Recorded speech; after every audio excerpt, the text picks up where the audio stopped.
25 पर बात कर रहे हैं। हेलो दोस्तों, मैं सभी लोगों को अपने YouTube चैनल पर आप सभी लोगों का हार्दिक स्वागत करते हैं। हम आप लोगों को यहाँ पर आबी का चैप्टर पढ़ा रहे हैं और आबी के चैप्टर में जो हम लोग की बुक है NCERT, उसी पैटर्न पर हम लोग जो है एक प्रश्नावली ख़त्म कर दिए हैं और दूसरा प्रश्नावली जो है हम लोग यहाँ पर स्टार्ट करने जा रहे हैं। उसको जो है सभी वीडियो को आप देखते जाइएगा, बढ़िया से सारी चीज़ें आपको समझ में आती जाएंगी। और हम लोग प्रश्नावली सेकेंड का जो है क्वेश्चन नंबर जो है दूसरा देखने जा रहे हैं, ठीक है ना। उसको ध्यान से देखिएगा। क्वेश्चन पढ़ लेते हैं। निम्नलिखित को परिकलित कीजिए, यानी जो ये क्वेश्चन दिया गया है उसको परिकलित करके यानी हल करके उसका मान हमको क्या करना है, ज्ञात करना है। बहुत ही आसान है क्वेश्चन, छोटे छोटे हैं।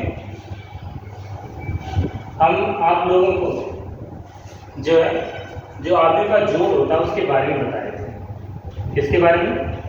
आबी के जोड़ के बारे में बताया कि अगर a बराबर 1 2 3 4 और इसके बाद b बराबर 2 3 1 और 1 आ जाए तो इसको कैसे जोड़ेंगे। तो हम आपको बताया कि इसको हम लोग जोड़ सकते हैं a प्लस b। 1 को 1 में जोड़ेंगे 3 आ जाएगा और 2 और 3 5 आ जाएगा। 3 1 कितना 4 आ जाएगा, 4 1 कितना आ जाएगा 5 आ जाएगा। तो इसी तरह से हम लोग जो है और भी क्वेश्चन को जो यहाँ पर आपकी एक्सरसाइज से उसको देखते हैं, उसको ध्यान से देखिए। देखिए क्या क्वेश्चन है। पहला, matrix of A comma B minus B A plus matrix of A B और A। हम देख रहे हैं कि दोनों आबी कैसे हैं, वर्ग आते हैं, ठीक है ना। इसलिए हम लोग यहाँ पर इसको क्या करते हैं, जोड़ देते हैं। A में A जोड़ेंगे तो A प्लस A लिखेंगे और B में B जोड़ेंगे तो B प्लस B लिखेंगे। फिर माइनस B में B जोड़ेंगे और फिर A में A जोड़ देंगे तो ये आपका इस तरह से मिल जाएगा, जिसको लिख सकते हैं लोग 2A 0 2B और 2A लिख सकते हैं, ठीक है ना। तो ये पहले वाले का जुड़ा है। इसको आप चाहेंगे तो ऐसे भी लिख सकते हैं, इनके साथ जो दिख रहा है उसको आप बाहर भी कर सकते हैं इस तरह से। मैट्रिक्स ऑफ A B 0 और A, पहले का आंसर आ गया। दूसरा का आंसर हम बताते हैं आपको A² plus B² A² plus C² B² plus C² A² plus B²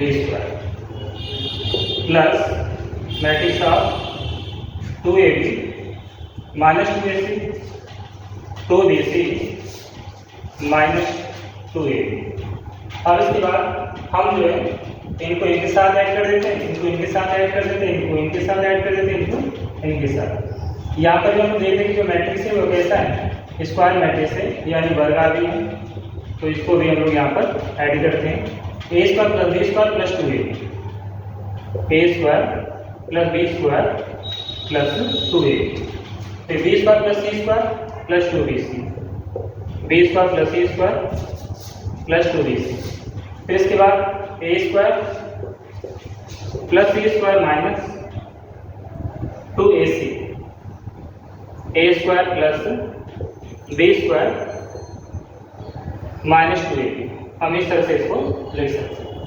वैसे भी हम लोग जानते हैं कि यहाँ पर A² plus B² plus 2AB जो दिख रहा है इसको हम लोग A प्लस B का होल स्क्वायर बना सकते हैं और इसको बना सकते हैं B प्लस C का होल स्क्वायर और इसको बना सकते हैं A माइनस C का होल स्क्वायर और इसको बना सकते हैं हम लोग A माइनस B का होल स्क्वायर।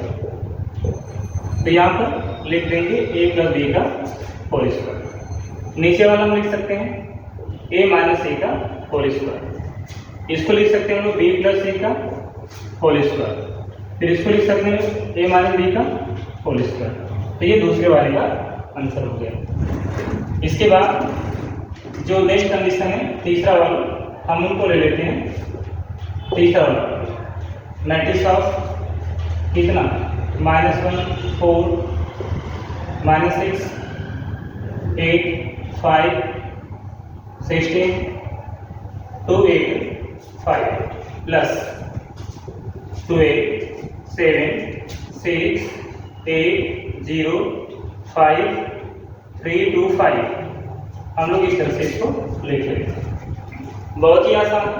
यहाँ पर भी जो इसका ऑर्डर पूछा जाए तो 3 गुणे 3 का ही यानी AB स्क्वायर मैट्रिक्स है, तो हम लोग यहाँ पर डायरेक्ट ही कर लेते हैं, या फिर एक लाइन बढ़ा ही देते हैं तो -1 और +2। इसके बाद 8 और +8 यानी C1 का दोनों पार्ट ले रहे हैं 2 + 3। इसके बाद 4 और 7 C2 वाला लेते हैं 5 और 0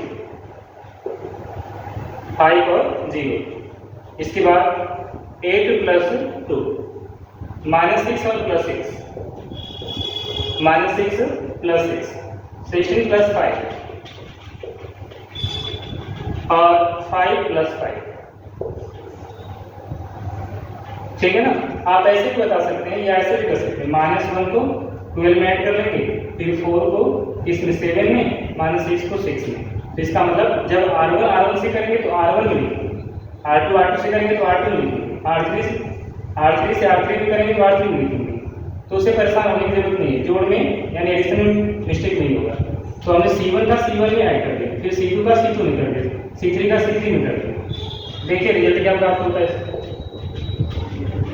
मैट्रिक्स का। 12 में से 1 को सेपरेट कर देते हैं, 11 आ जाएगा, 8 8 आपका 8 8 16 आ जाएगा, और ये 5 बचेगा, 7 और 4 11, 5 और 0 5, 8 और 2 10, फिर 6 और 6 दोनों को हम लोग ऐड करेंगे, 0 आ जाएगा, और ये 21 आ जाएगा, 16 और 5 ये हो गया आपका 10। तो ये तीसरे वाले का आंसर आपका आ गया। बहुत ही आसान है। इसके बाद चौथा नंबर भी हम लोग कर लेते हैं। ये आपका दे दिया matrix of cos square x और sin स्क्वायर x। इसके बाद sin square x cos square x plus sin square x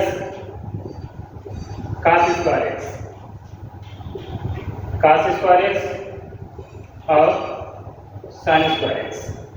यहाँ पर भी जो मैट्रिक्स है ये भी स्क्वायर मैट्रिक्स है, बट ट्रिग्नोमेट्रिक फॉर्म में कुछ फार्मूलेस में आपके आएंगे, उसको हम साथ में आपको बता देंगे कि किस तरह से यूज होता है। ऐड करते हैं cos स्क्वायर x को sin स्क्वायर x के साथ ऐड कर लेते हैं, तो ये प्राप्त हो गया cos स्क्वायर x और प्लस sin स्क्वायर x। दूसरी बात sin स्क्वायर x में cos स्क्वायर ऐड कर देते हैं, तो ये प्राप्त हो गया sin square x plus cos square x। इसके बाद sin स्क्वायर x में cos स्क्वायर ऐड कर लेते हैं, प्लस cos स्क्वायर x, फिर cos स्क्वायर x में sin स्क्वायर ऐड कर लेते हैं, cos square x plus sin square x। यह भी हमारा स्क्वायर मैट्रिक्स से मिला, लेकिन कोई पूछेगा क्या यह डायगोनल है, तो कह सकते हैं। हम देख रहे हैं कि इसके डायगोनल क्या हैं, दोनों एक ही जैसे हैं। वैसे भी आप लोग हाई स्कूल में पढ़कर आए हैं sin square theta plus cos square theta बराबर कितना होता है, 1 होता है। तो बस यहाँ पे एंगल थीटा था और यहाँ पर क्या है फंक्शन क्या हो गया x हो गया, तो इसलिए यहाँ पर भी इसके मानों को हम लोग रख सकते हैं। तो इसका जो आंसर आ जाएगा हम नीचे लिख देते हैं 1 1 1 और 1 आ जाएगा, ये इसका आंसर आएगा। ठीक है ना। ये क्वेश्चन नंबर आपका दूसरे का जो है ये जोड़ वाला फॉर्म था, और एकात्मक गुणा वाला भी फॉर्म आपको बता देते हैं। ठीक है, जैसे